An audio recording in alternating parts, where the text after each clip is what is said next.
8వ దినం కొరకు ఏర్పాటు చేయబడిన సువార్త పాఠ్యభాగము యోహాను సువార్త 12వ అధ్యాయం 27 నుంచి 37 వరకు.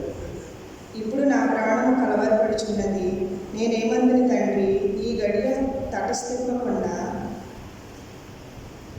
నన్ను తప్పించుము. అయినా నీ ఇంటి కోసమే నేను ఈ గడియకు వచ్చింది.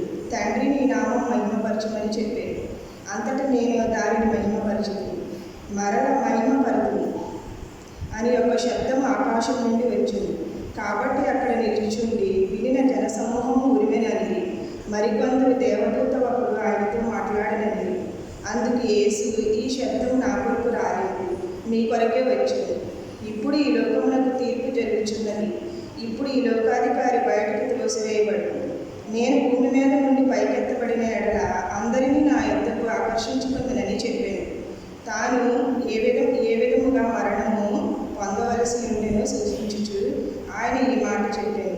జనసమూహం క్రీస్తు ఎల్లప్పుడూ ఉండేనని ధర్మశాస్త్రం చెప్పుట వింటివి. మనుష్య కుమారుడు పైకెత్తబడనుండని నీవు చెప్పుచున్న సంగతి ఏమిటి? మనుష్య కుమారుడు ఈయన ఎరిగినని ఆయనని అడిగిరి. అందుకు యేసు, ఇంకా కొంతకాలం వెలుగు మీ మధ్య నుండి చీకటి మిమ్మల్ని కమ్ముకున్నట్లు మీకు వెలుగు ఉండగానే నడుగుడి. చీకటిలో నడిచేవాడు తాను ఎక్కడికి పోచున్నాడో ఎరుగడు. మీరు వెలుగు సంబంధులగినట్లు మీకు వెలుగు ఉండగానే వెలుగునందు విశ్వాసం ఉంచడని వారితో చెప్పాడు. యేసు ఈ మాటలు చెప్పి వెళ్ళి వారికి కనబడకుండా తాగి ఉండేది. ఆయన వారి ఎదుట ఇన్ని సూచక్రియలు చేసినను వారు ఆయన ఎందు విశ్వాసం ఉంచలేదు. ఈ వాక్యం ఉంటుంది.